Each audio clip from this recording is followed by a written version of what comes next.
principalities. There's so much fire inside me. Tragedy struck when part of the largest hillside at the kosher rubbish dump collapsed. It's going to be fun to see how he goes about approaching this game.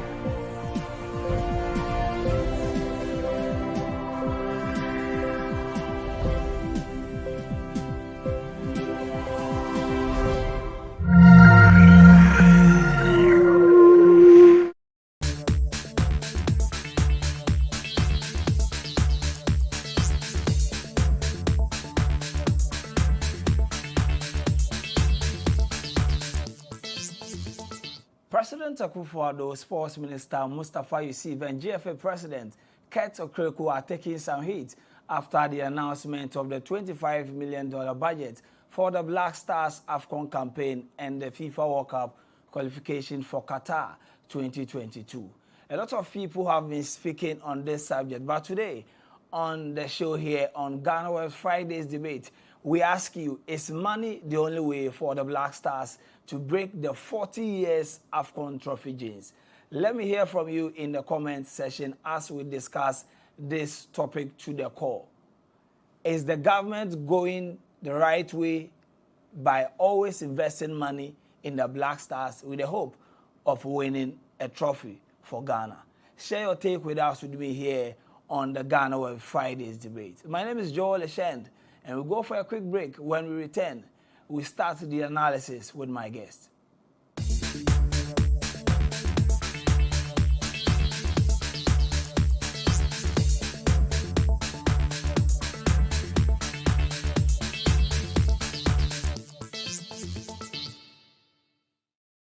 Welcome back from the break. You're still watching the Friday's debate here on GhanaWeb TV. Today we're talking about the $25 million budget for the Black Stars AFCON and FIFA World Cup campaign. A lot of people have been speaking, and according to Nana Faith, the football administrator, he's telling the government that if you have $25 million, invest it in the Ghana Premier League. Then I will move to my guests who are joining me via Google Meet. I have James Ohiniba Makion, Kwame Benaya, and Razak Musbah, who will be joining me to discuss this issue. Good afternoon, gentlemen, and thanks for joining me here on GhanaWeb TV. Yeah, good afternoon. So let me start with you, James. After listening to the president and the sports minister concerning this budget, what was your first reaction after you heard it? Thank you very much, Joel, for having me on this platform. Talking about reaction, I was a bit surprised.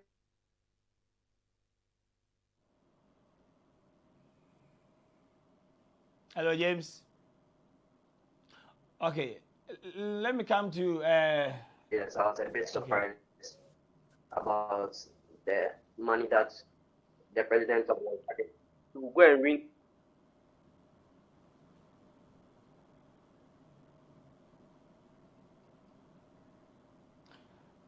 Okay, so let me come to you, Benaya.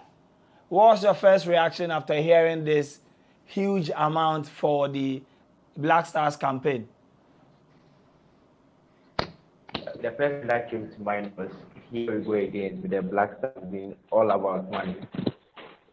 This isn't the first time, this won't be the last time. Anytime we approach new tournaments, it's all about money. Investing and pumping so much money to the Black Stars, and at the end of it, we don't really know the detail of this whole issue of how the money spent. So that was the kind of thoughts I was having, and I just had a laugh, enjoying the comments from people on social media. To clearly see people aren't happy with it. Okay, then Razak, where do you stand in all of this? Because quite a number of people are saying that we don't need to invest too much in the Black Stars, because at the end of the day, they go and they don't win the trophy. Where do you stand in all of this, Razak?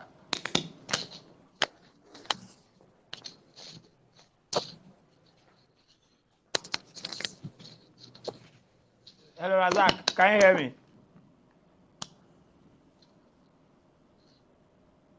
Hello, Razak.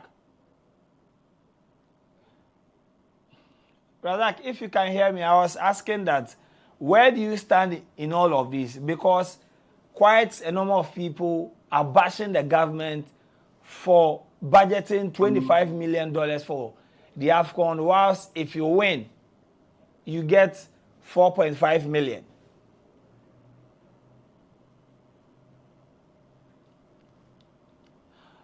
Okay, let me give the question to James.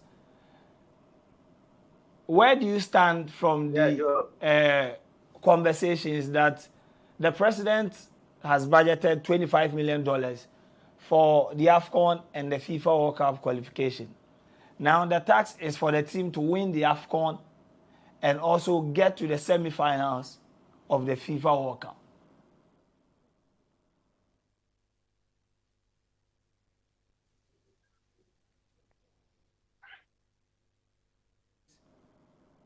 Yeah, Joe, I think I stand by the school of thought that says that this is not right. Now, at the beginning of the year, we had the finance minister bringing out the sports ministry budget for the various sports disciplines in Ghana.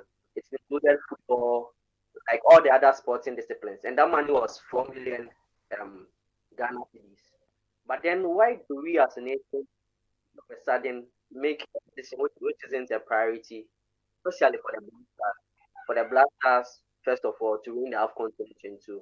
Joe, let's be honest with ourselves. Black Stars cannot win the AFCON 2022. National team affairs is not about club affairs. You could use money to buy the best players you have. National team.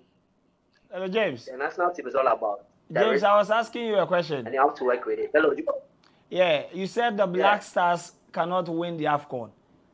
We were winners of Group C in the just qualifiers. Why do you think that the Black Stars cannot win the AFCON? Yeah, we are winners in Group C of the qualifiers. Those were qualified. Now we are going to the tournament proper. We'll be meeting the likes of big teams like Senegal, like Algeria, like Cote d'Ivoire, like Cameroon. These are teams that are very established. They have a plan to win the AFCON. Whereas I think that, yes, we also want to win, but realistically for me, I don't think we are going to win. Now, if you look at even the FIFA rankings, let's not work with the FIFA rankings, but let's be honest with ourselves. Ghana is a second-tier African team currently. Now, if you speak to most people in other countries, like last time I was listening to one Zambian journalist, a sports journalist, he was like, he doesn't see Ghana as a top team when it comes to the AFCON. It is and opinion. That's the position that I stand. It's going to be very tough. The last time that we were at the AFCON, we came out in the round of 16, and it will be same crop of players that we are sending. The fact remains that if we don't invest in our grassroots football, our infrastructure, we are always going to suffer for this. Okay, then let me come to Benaya.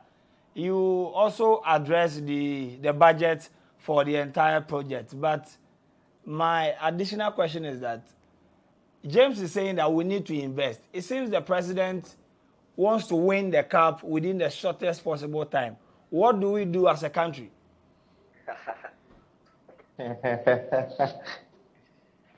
There's a saying that there's no shortcut to heaven, Charlie.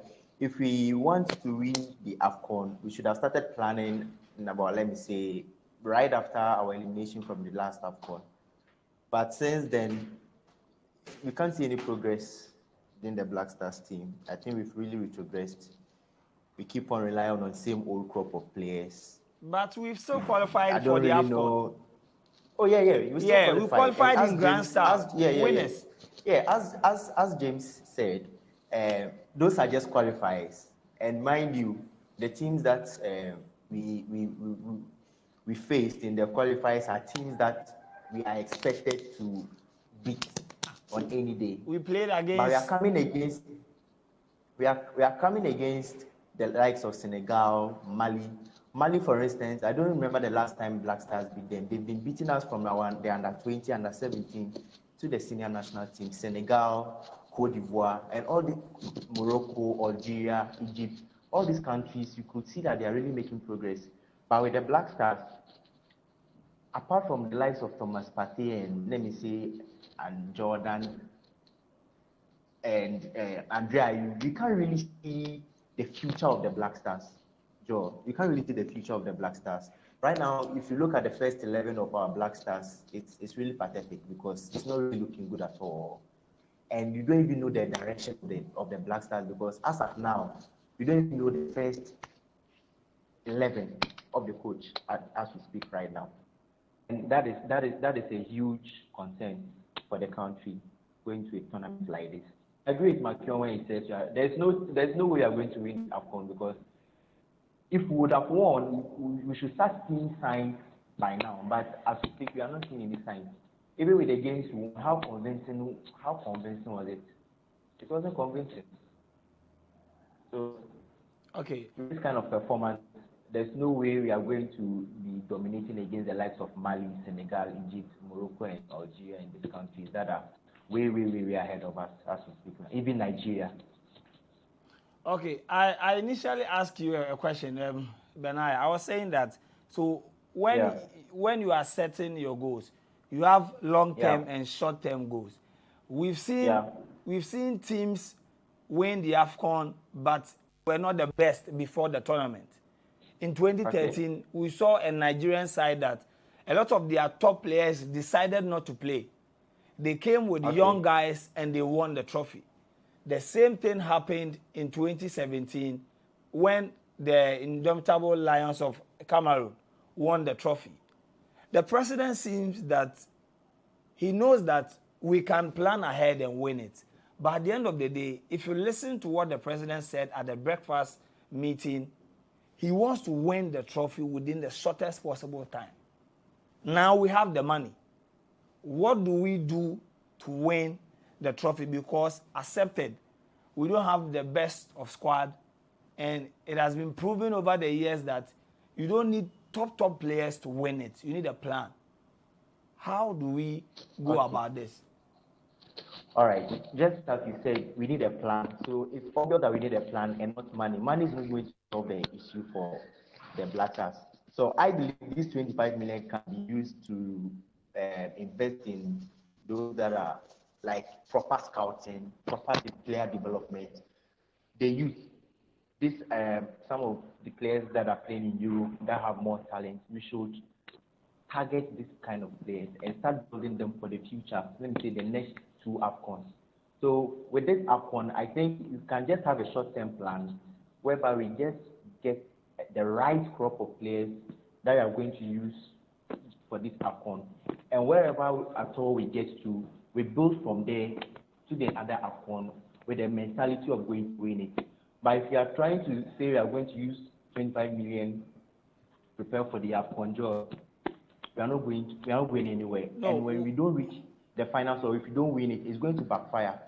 And we are coming to haunt the ministry because of what they've done. So I believe that they should just have a plan, get the right crop of players, scout properly.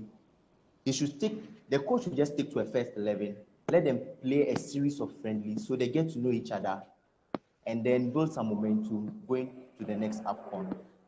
So that's all. So that 25 million, we can use some for preparations, but we can't say we are going to use all that money just for one tournament, whereby even the winner of the tournament is not even going to get, let me say, 30% of this 25 million we are talking about.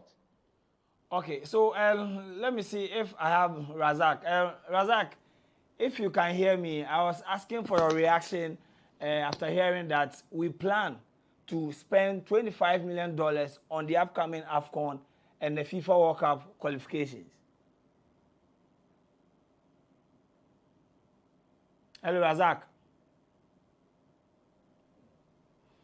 All right, so we will try and get Razak back on the show.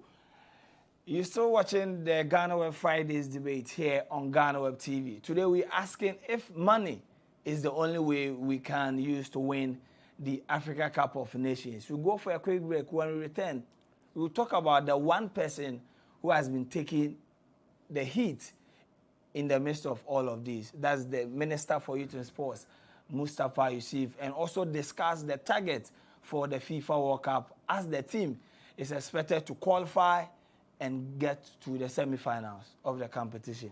We'll be right back after this break.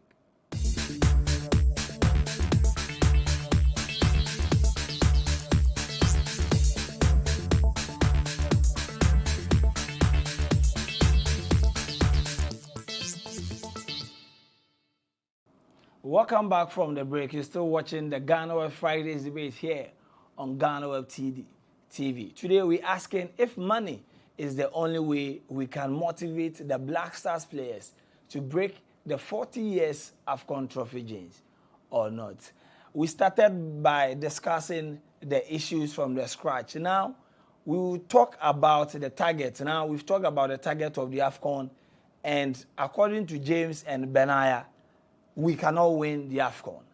Now, part of the target of the $25 million budget is for the team to qualify for Qatar 2022 and get to the semi-finals of the competition. Benaya, can this team that you think cannot win the AFCON qualify for the World Cup? That's even the funny part, though, because we are talking of qualifying for the semi-finals of the World Cup when we not even actually qualified for the qualifying. And we know that the structure of the qualifiers has changed now, whereby it's a bit more difficult to qualify to the World Cup now. Very difficult. Because after qualifying, you would have to play a playoff before the winner progresses to the World Cup. And looking at the performances of this current Black Stars we have now, you just ask yourself, do we even stand a chance of qualifying? How much more to talk of even going to the semi-final of the World Cup? Though this is the World Cup semi-finals we are talking about, and not the AFCON. Even with the AFCON, we are even having our doubts of qualifying to the semi-finals and even going to the finals to win a trophy. How much more the World Cup? So you think we will not even qualify for Qatar, less to talk of the semi-finals? I just think it's too soon to start talking of a semi-final when we've not even started playing the qualifying, for us to see our strength and where we are. James? Yeah, sure. Will Ghana be in Qatar?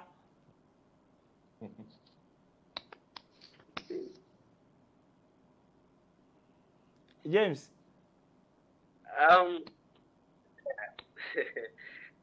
Yeah, sure. Yeah. So the thing is, as Benaya said, the qualifiers have changed a little bit. Now remember that next year we will play the AFCON, and in the same year we are going to play the World Cup. Exactly. And for me, talking about the qualifiers, I think from our group we can be the top team in the playoffs. Because we have South Africa, we have Ethiopia, we have Zimbabwe. I think from that. But the issue is the playoffs, because during the playoffs we are going to meet 5 other, I think yes, 9 other teams who have qualified from their top. Who have qualified from their the situation is, if we are able to qualify to the World Cup. So if you are able to qualify for the World Cup, the issue now is our performance in the AFCON will determine our performance in the World Cup, because it's that same year that we will be playing both tournaments. So for the semi-finals, as Benaya says, it's very too early to talk about it. So let's put it on hold, and let's look at how we are able to perform in the AFCON. I still stand by the point that our performance in the AFCON will determine our performance in the World Cup, because it will be the same crop of players who stand to the World Cup, because it's the same period we are playing the World Cup. And for the semi-finals, I think it's good to dream big, it's good to have good ambition, but I think we are not there. We are not there. Come on, the truth is we are not there. So let's go. All these ambitions, I think they are very too. So let's look at the qualifiers first, and let's see how. Is there a way you wish that we will spend the money instead of wasting the $25 million budget on just the AFCON and the FIFA World Cup? I am asking this because if you qualify for the World Cup, hotel bills, your transportation, what you eat, everything will be paid for by FIFA. So, can we spend this money within the same sporting industry, but not on the Black Stars? Oh yeah, Joe, we can do that perfectly. Today I wrote an article about how the government of Ghana have neglected other sporting disciplines and are only concentrating on the Black Stars. If you look at Paralympics like this, they are doing very well. Some of them, I think 5 athletes have qualified for the 2020 Paralympic Games. They need support. They need preparations. Same for the Olympic Games. In the area of boxing, we have 3 Ghanaians who have qualified: Shaku Muhammad, Suleiman Tete, and I think one other guy who has also qualified. So I think the money could be spread across. Even give the lesser known sports $6 million. It will go a very long way to help. Now back to the Ghana Premier League. Just give the Ghana Premier League $5 million for infrastructure sake. Build stadiums, build stadiums. It's going to help us in a long way. Yesterday, the juvenile football was launched. Give them that money. Grassroots football. That is where we will store our seed, and at the end we will reap. If you want to say, maybe we are giving ourselves a 10-year plan to win the AFCON, or a 10-year plan to be in the semi-finals of the World Cup. We have to invest the money in these areas. So this is the way I think we can invest the money. Okay, now let me try if I can get Zach this time around. Razak, if you can hear me, unmute your camera. Then my question to you is, are we being wise in our spending towards our sporting disciplines? Hello, hello. Can you hear me? I hope you can hear me. Yeah, I can hear you, Zach. Okay. Just I'm actually locked up in another class, so that's why I'm not able to be as active as hoped. Nonetheless, relative to the question you asked, I mean, when you look at the general nature of our sports in the country, nobody can argue that it makes good sense when you consider the money that we push into the Black Stars. There's no, it doesn't make any sense. It doesn't make any economic and sporting sense. To some extent, people will make the argument that, look, whether we like it or not, Black Stars are the almost our cash cow. They are the avenue or the Money machine. the platform upon which, the platform upon which we can get money and even support other sports and disciplines. But to a large extent, the existence of the Black Stars have come with expectation of a certain result, which is to win the AFCON. All right. And we've pushed so much money into it. And the result of it is that it has not resulted in the winning of an AFCON. And it is important that people who are the begin to assess, what does the Ghanaian public want?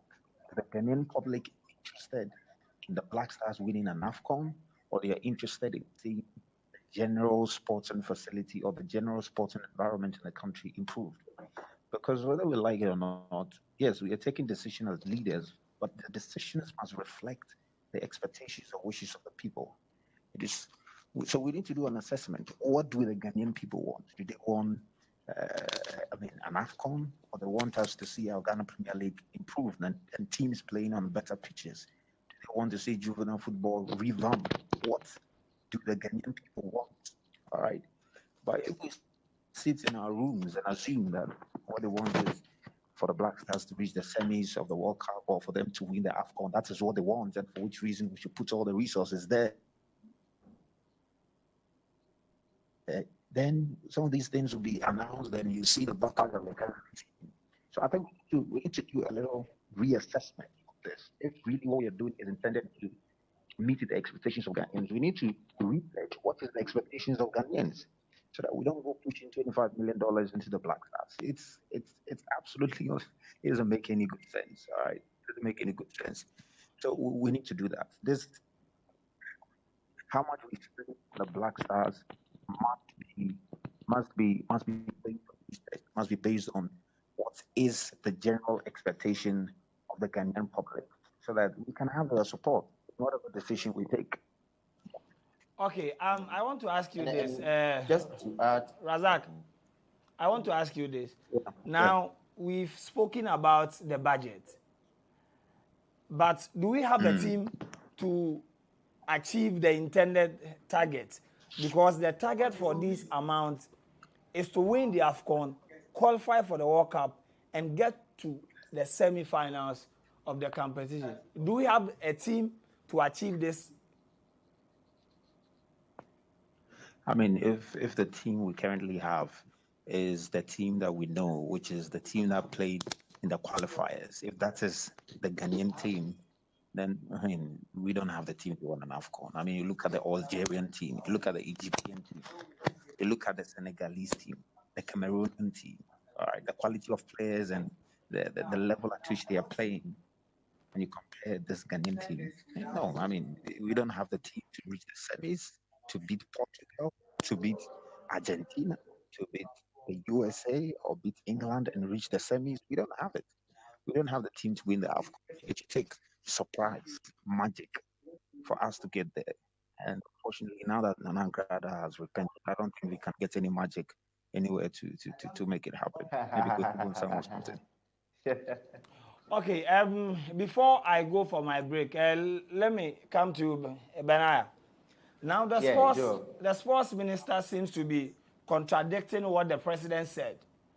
The president at the breakfast meeting said that the 25 million is for the Black Stars, the AFCON and the World Cup. Now, the sports minister after the breakfast meeting goes on other platform, granting interviews, and he's trying to suggest that the budget is for all the other sporting disciplines.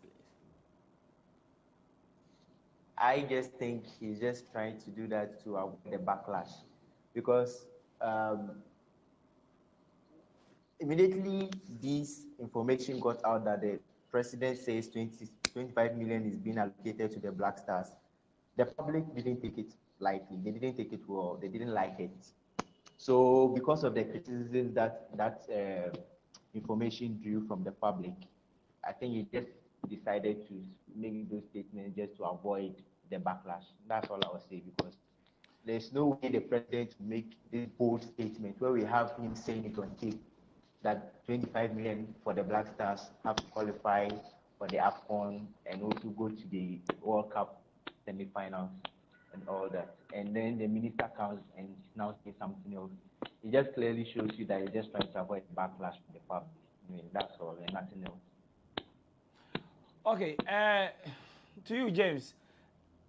I know you've been following the release from the GFA about the schedule of the Black Stars. Our game against Ethiopia will be played here in Ghana, but the team will camp for close to 2 weeks in Europe. Is it something that has been created to, in a way, spend the money by all means?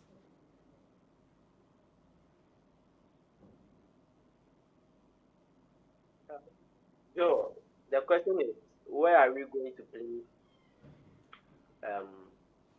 the first qualifier? We are playing it right here in Ghana. Yeah, so either Accra or Cape Coast. Outside Europe or somewhere. Yeah, so why are you going to come out? Somewhere in Europe, just to come back and come and play the football here? If the match was being played maybe somewhere in Europe, then you say maybe due to climate condition or environmental factors that could affect the game, then that one is reasonable. But then if you go and camp outside, then come back and play here, I don't think that's the right thing to do. First of all, I don't understand why we are using $700,000 for just a qualifier, just a game. We are playing 3 games here. I don't think playing a game here will cost $700,000.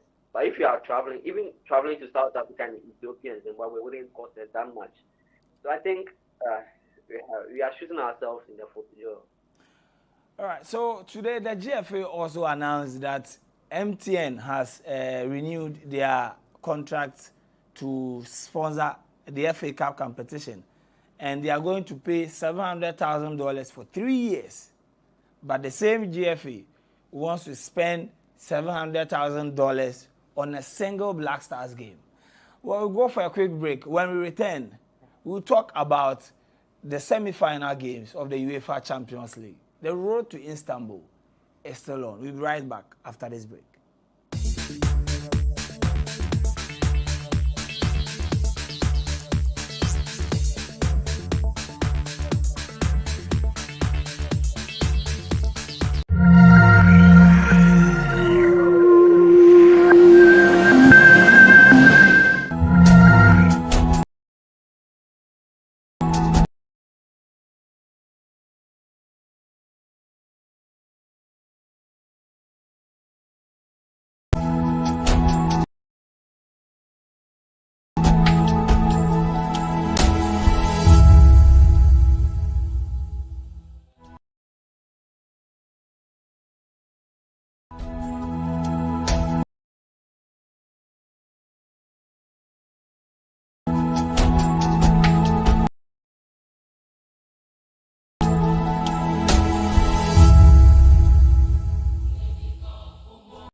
Ladies and gentlemen, good morning, and thank you for joining us here at the Ministry of Information for a quick brief this morning.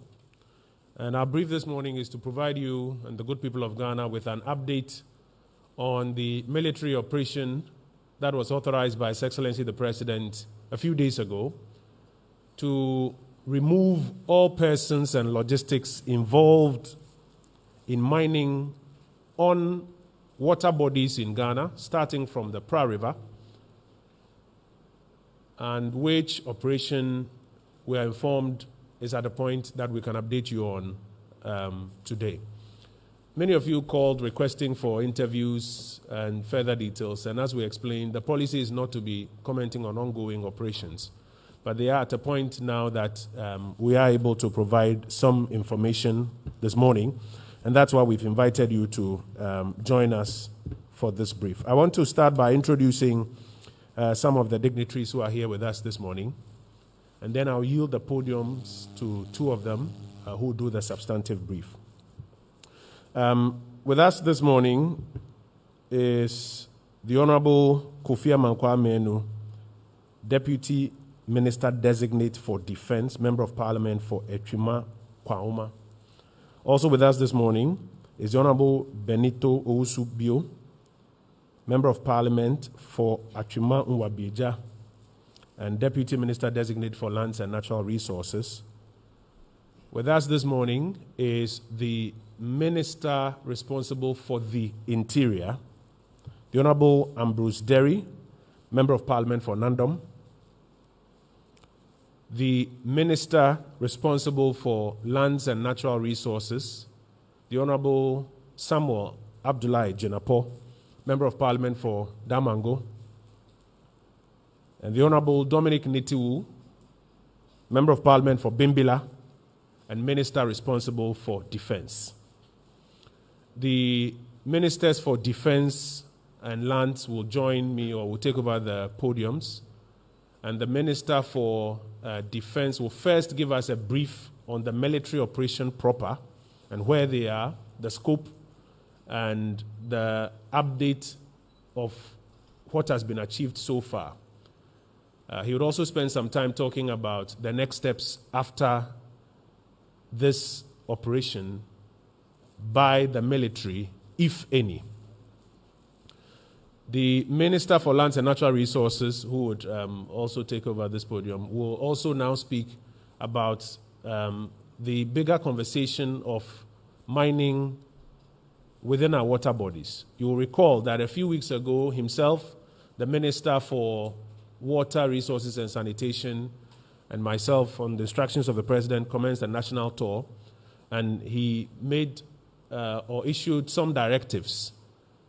And some of the exercises you are seeing currently form part of those operations. So shortly, I would invite them to the podium. I want to acknowledge as well the presence of Vice Admiral Seth Amwama, Chief of Defense Staff of the Republic of Ghana, Brigadier General A.Y. Nsia, Acting Chief of Defense Intelligence, Brigadier General Abdullahi, Director General Joint Operations, Lieutenant Colonel Nana Dakwa, Deputy Director Army Operations, and Wing Commander David Nkansa, Director of Air Operations. So, Honorable Minister for Defense, please join me on the right podium. Honorable Minister for Lands, please take this podium. Defense Minister, we'll start with you.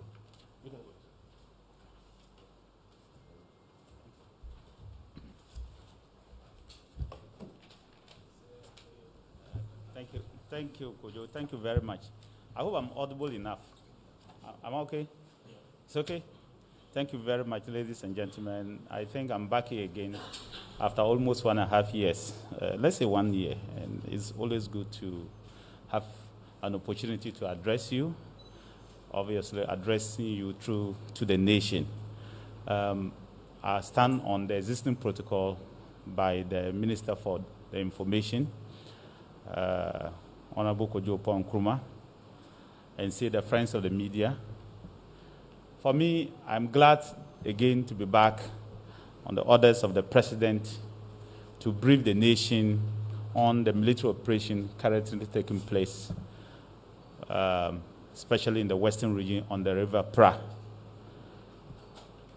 which the Ghana Armed Forces is currently undertaking. If you remember, or if you recall, at the opening ceremony of the National Dialogue on Small-Scale Mining on Monday, the 14th of February, at the Accra International Press Center, or Accra International Conference Center, the President and Commander-in-Chief of the Armed Forces reaffirmed his commitment to clamping down on illegal mining because it's essentially destroying our future. What actions we take today will determine what future we have tomorrow.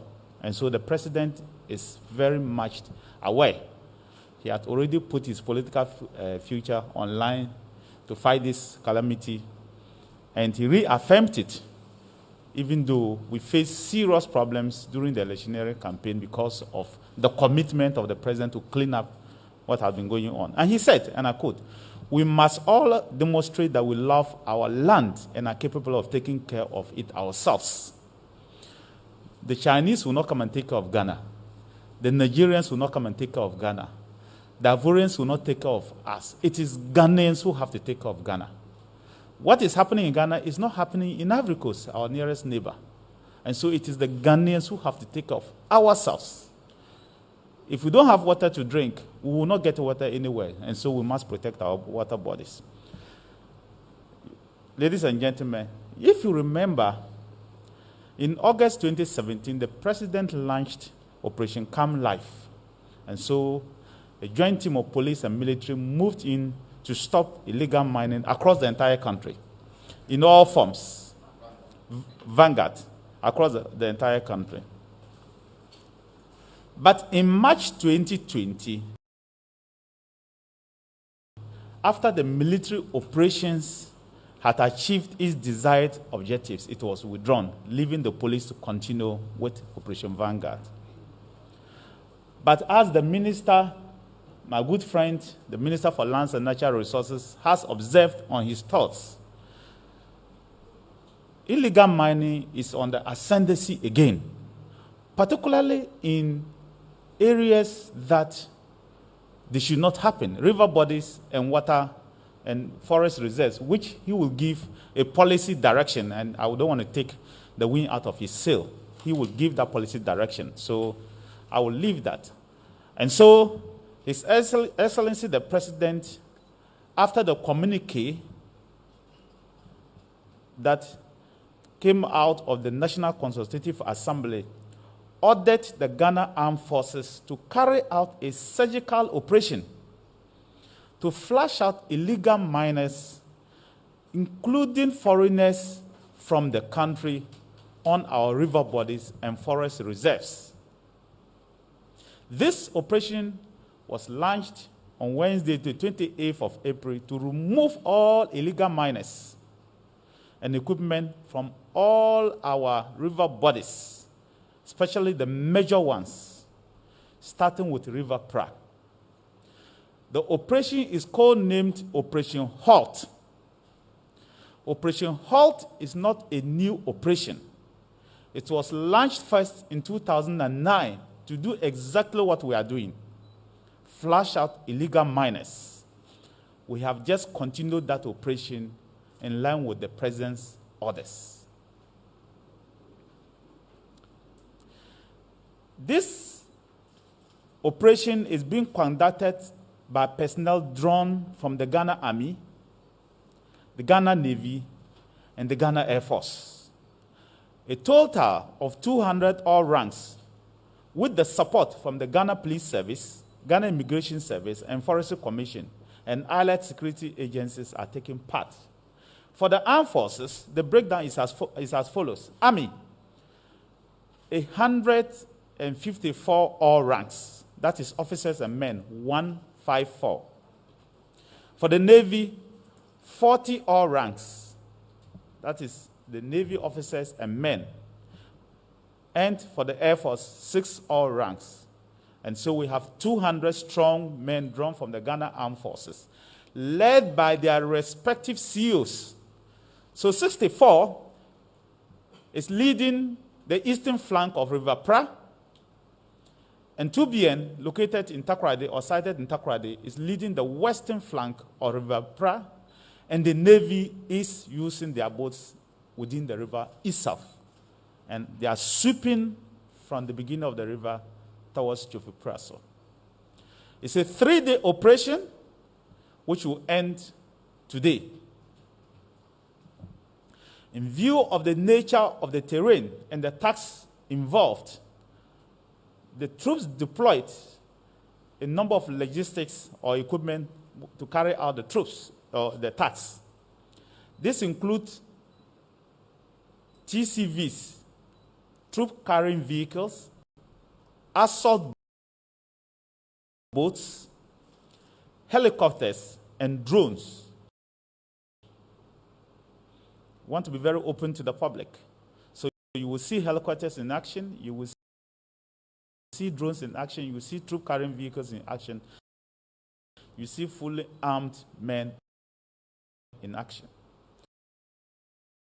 The operation commenced at 06 hours on Wednesday, the 28th of April 2021, with simultaneous activities on the western and eastern banks of River Pra by the infantry elements, while the Navy and engineer troops conduct Chofu Praso in the Central region. The Chinese,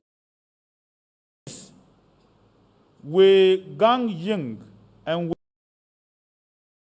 Wei Gang Ming, have all been handed over to the national security for further interrogation. They will be prosecuted.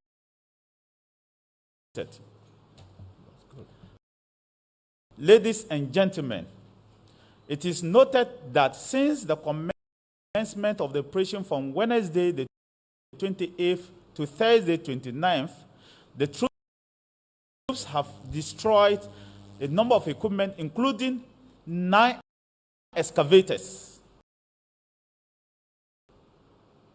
127 chamfine machines,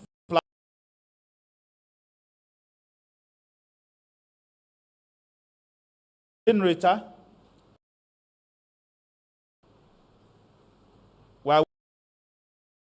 Huawei phone, chainsaw machine, 8 raincoats, fuel filters, non-citizen Ghana card, ID card, 2 drilling equipment, and 2 boots.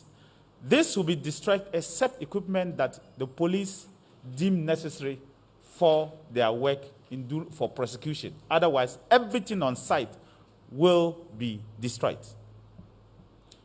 What are the future plans?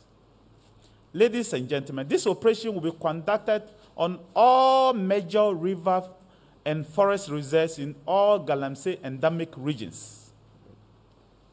Let me repeat. It will be conducted in all river bodies, the major river bodies and forest reserves in all Galamsey endemic regions throughout the country to rid them of illegal mining activities. And take note of what I'm just going to say. There will be aerial patrols where GAF has already swept past. Armed men will be authorized to take action, immediate action, on anyone who returns to these river bodies as the patrol goes by air.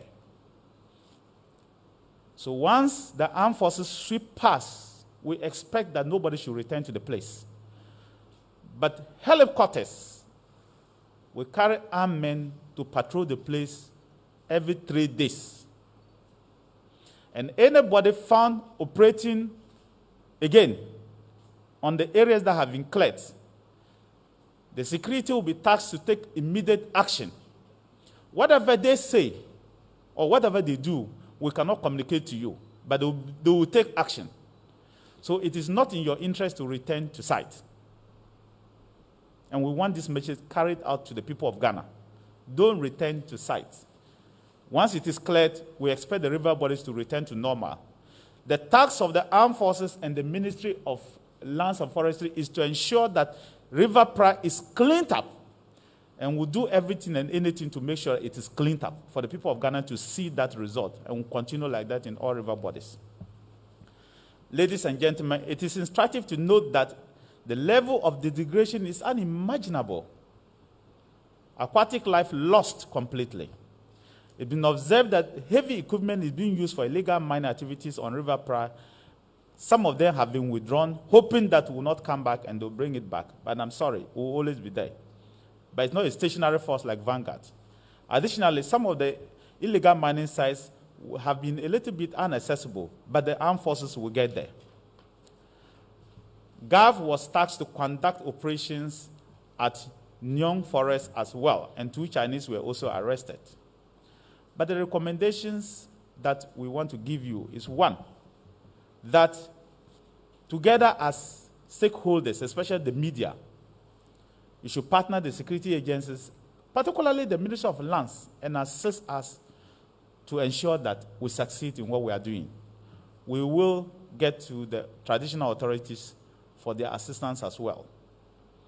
Whilst we ask all foreign partners to ensure that if their nationals are caught and prosecuted, it is for the sake of our laws and our country and our people. There is a fake video circulating around claiming that it is part of the operations. Ignore such fake things.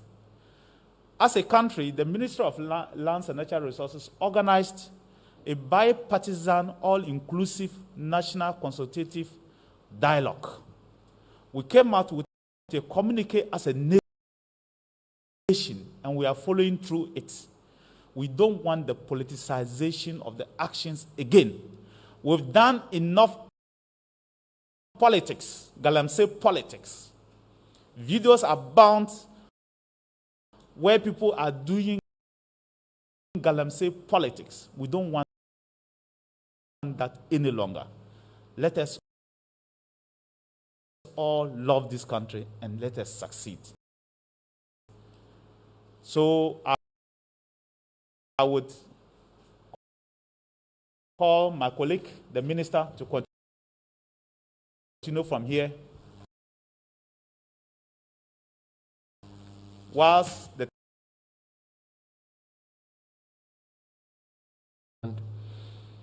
our friends from the media, ladies and gentlemen, let me first of all thank the Minister for Information for putting this press encounter together. It's very useful, and I think that it will help.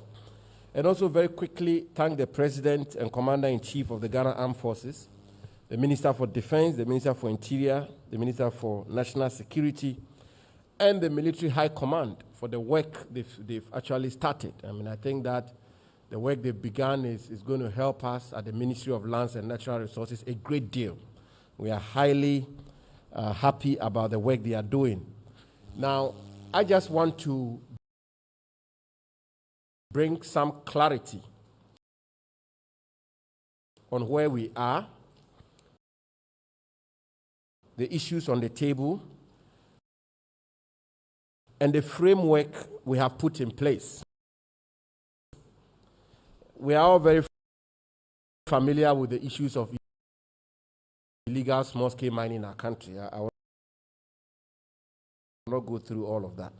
But the president took the view that it's about time that we have a broad-based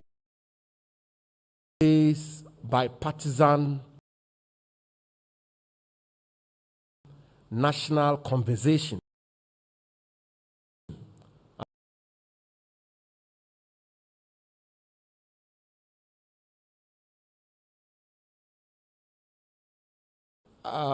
under the leadership of the president.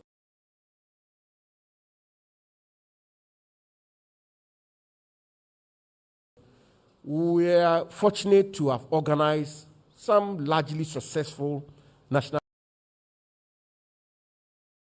consultation on illegal small-scale mining. And I believe Ghanaians were happy to see it did. Was to examine the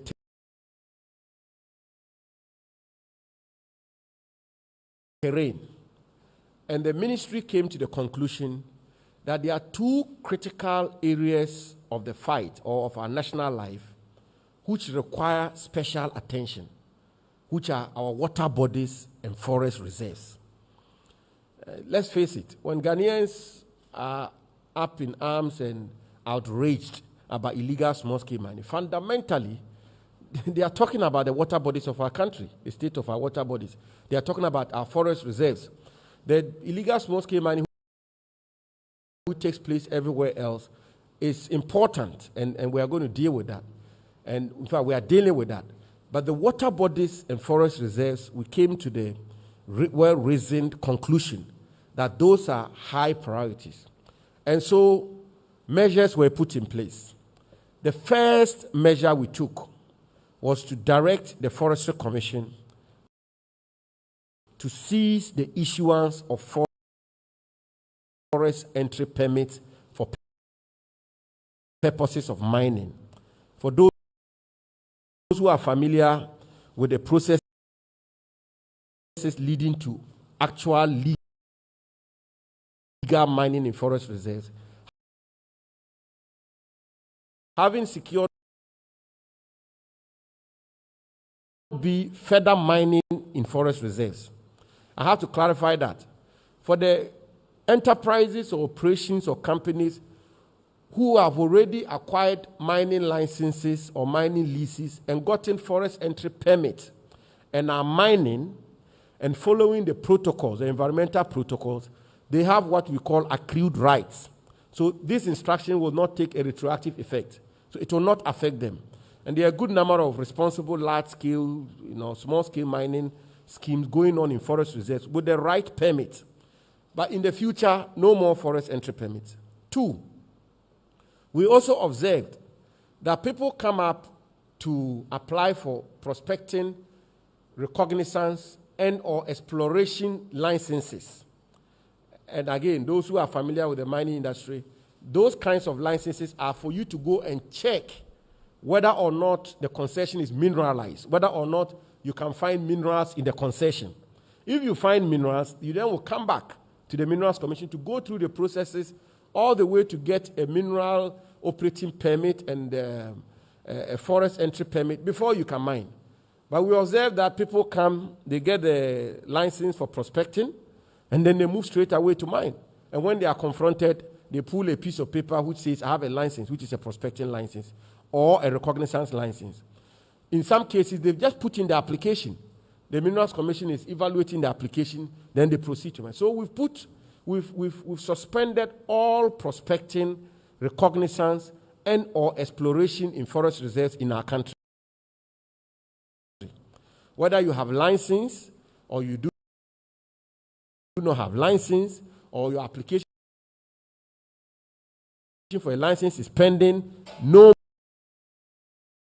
more prospecting in forest reserves, no more recognizance in forest reserves, no more exploration. So that has also been done. The water bodies, the Water Resources Commission Act, the Minerals and Mining Act 208 Act, that people cannot mine in our river bodies, but it was unnecessary because it's already outlawed. And so where we are, forest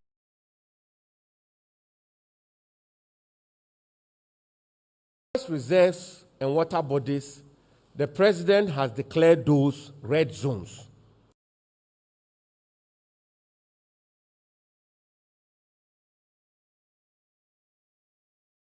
So for government and for the Ministry of Lands and Natural Resources, forest reserves, water bodies, red zones. And that is why the Ghana Armed Forces are moving in the manner that they are. So I just want to say that there is a lot of clarity now. And the affecting exploration or recognizance, evacuate them. So the deadline is today. At the level of the Ministry of Lands and Natural Resources, we have put together a monitoring and evaluation team headed by the Honorable Benito, MP from Wabieja, who is the Deputy Minister in my ministry. And that monitoring team is going to come out with a statement this afternoon. We're establishing a situation room. We are putting out telephone lines. Ghanaians can call to report that I live in Apamprama. There's a forest reserve. People are still engaged in prospecting there, or people are mining a forest reserve. The monitoring team will then alert the National Security Architectural Apparatus so they can move in. In addition to that, and in accordance with the highest standards of transparency, I have here in my hand a list of prospecting recognizance licenses within forest reserves, those granted and those pending. And we have 105 of them. You have them, the particulars are name of company, name of forest reserve, location of forest reserve, municipal district, location of forest reserve region, date of forest permit, date of expiry, and all of that. I have instructed both the Minerals and Forestry Commission by close of working day 7th May, Friday, to publish this list. So we all have it. Ghanaians will have it, publish it, put it out in the public domain. So everybody knows the companies who are holding prospecting or recognizance licenses and those whose applications are pending. So there is abundance of transparency in what we are trying to do.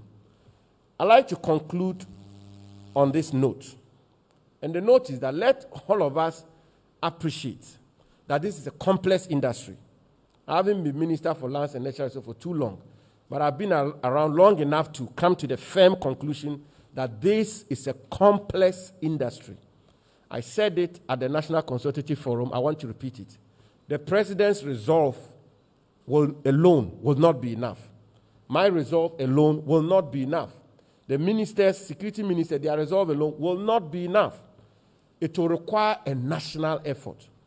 And again, anybody who has a little understanding of illegal small-scale mining, with all these measures we are putting in place, if in a community, the chief, the local government authority, DC, assembly people, unit committee people, the head of the security people there, this tripod, if these three people are not cooperating, all we are doing here will come to naught. So I want to conclude by calling on Ghanaians, by calling on all and sundry chiefs, opinion leaders, political parties, media, and media as well,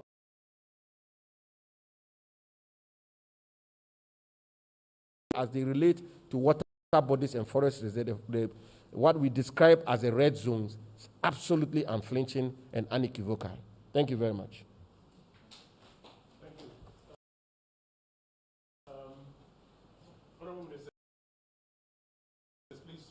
Please. Okay.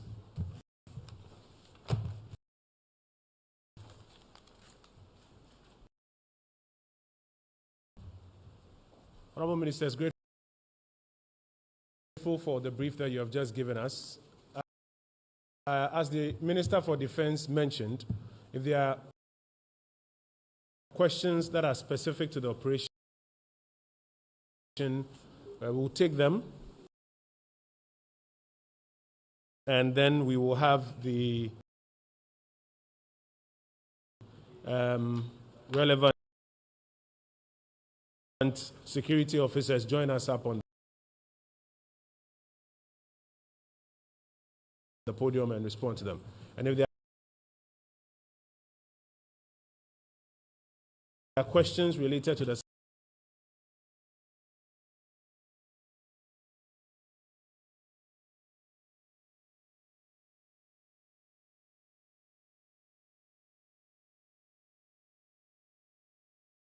and you can ask your question. Yes, GNA.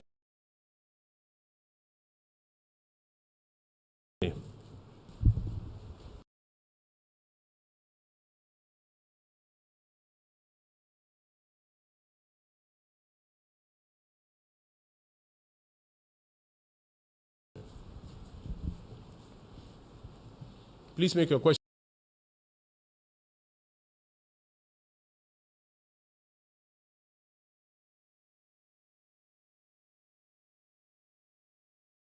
Because he mentioned two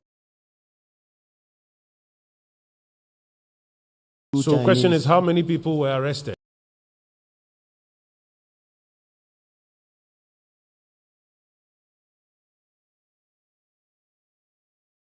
Yes. There are rumors that 200. Yes. So can he confirm or give a number?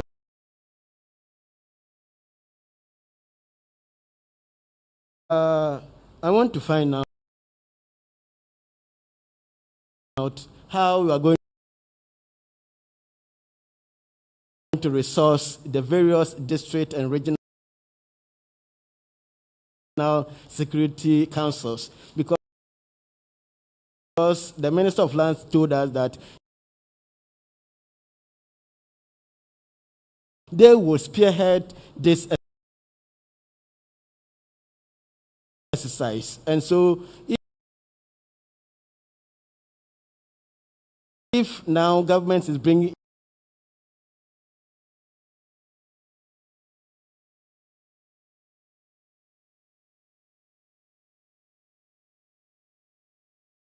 First question would be the fact that I have worked in, done quite a number of stories from, for instance, Mother. So, a community next to Denshaw Boase, and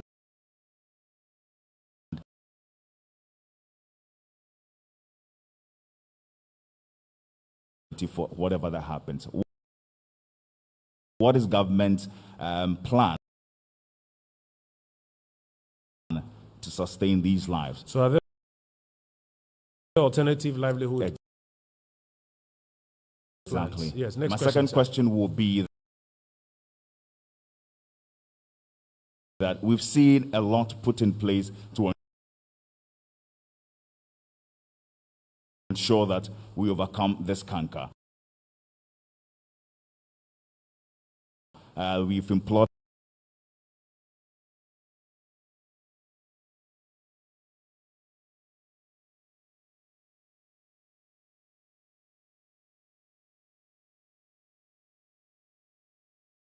any difference with this approach?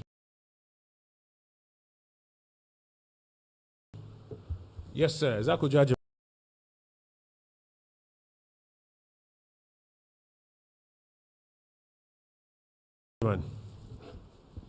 Good morning. I'm Kujajman from City.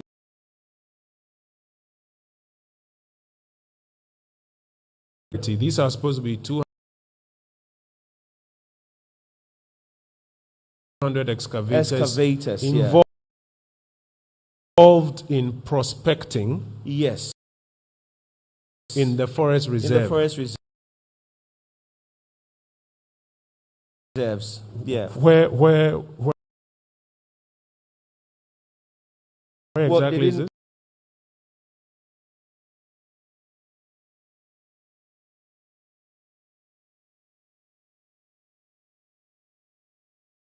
An additional layer, right?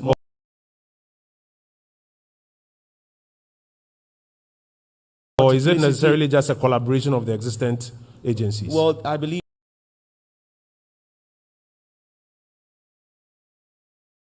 the Forestry Commission, Minerals Commission can do these evaluations.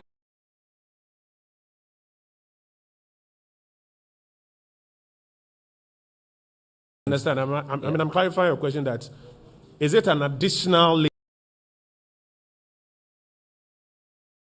200 excavators. No, it's not the small scale miners. Take your time. Let me put it and then you can come back. Is it that the small scale miners themselves evacuated 200 excavators when they were given the grace period, which ends on Friday for prospecting, correct?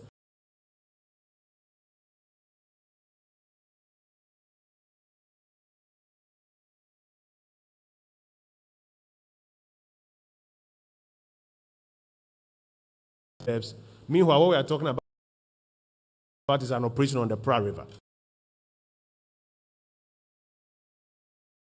So this clarification is important. Yeah, so and I'll let them then clarify. B to that.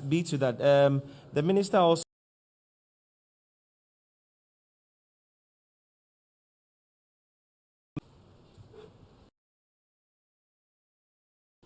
Is that Mr. Blay? Yes, Joseph Akable, I join you. Go ahead. It's related to the first question, but a bit more direct. I mean, I just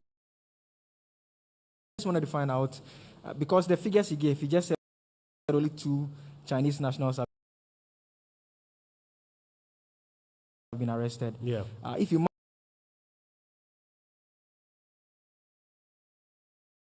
match it against the number of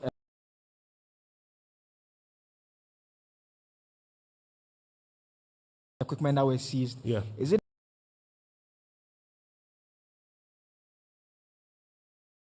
the case that these individuals who were operating the equipment got wind of the fact that they understand? Yes, that's the question I'm asking. Okay. I'm asking because in everyday sense, when you find someone engaged in an activity that is criminal, whatever it is, you don't just destroy whatever the person is found with. Thank you. I just want to clarity, Ms. Blade, don't worry. And then I'll take this final one and then I'll get answers. Yeah, good morning, Honorable Minister. My first question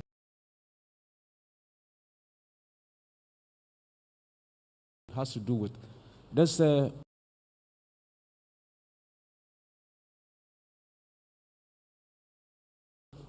percentage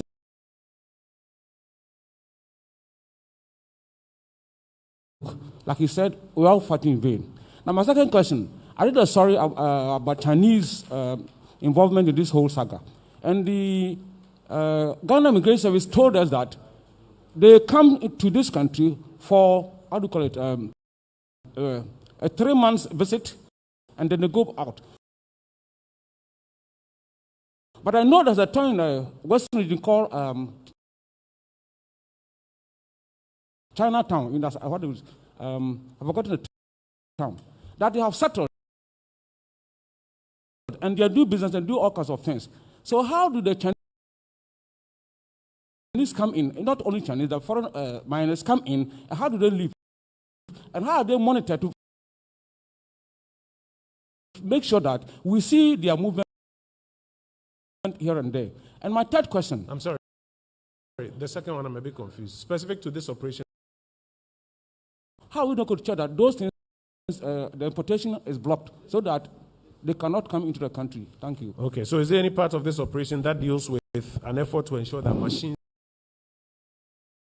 for this purpose don't come into the Ghanaian jurisdiction? Defense Minister. Please. So the number of people arrested, GNA says that they are hearing rumors, and I like the way they put it, that they are hearing rumors that 200 people were arrested. You have mentioned 2. Misleading. That is not the case. When the operation, before the operation started, there have been consultations and meetings, stakeholder consultations, and they have been warned of this operation being launched on that specific date. So before the operation was launched, a lot of people have advised themselves. And again, the operation was launched on a Wednesday. And for our information, the people who live on the Praia River have a custom that says that Wednesday they don't go to the river. So at the time of the operation, there was no local there. There were no indigent. There were only 2 Chinese who were arrested. So that information about arrested 200 Ghanaians is never true. Thank you very much. This is Brigadier General A.Y. Nsia. Yes. Acting Chief of Defense Intelligence. So for those of you who are asking who he is. So we wanted you to hear from the operators themselves. Only 2 Chinese were arrested. No local, so it's not a true story. Ignore it. The issue of why destroy equipment, there are just 2 questions that will answer. The rest, my brother, they are largely the questions directed to the Minister for Lands. The law already outlaws mining within the river bodies and 100 meters to each of the flanks of the river. If you do any activity there, it's an illegal activity. The president has directed that we'll clean up the river bodies. And like I said, we are not taking any equipment home. We are not seizing any equipment. No equipment to be returned home. It's not like before where you seize equipment. They would all be destroyed on site. It's as simple as that. So there is nothing like we are taking excavators, we are taking battery, we are taking, nothing will come home. Everything will be destroyed at site. Take your equipment and don't go back again. It's as simple as that. And 2, I did not say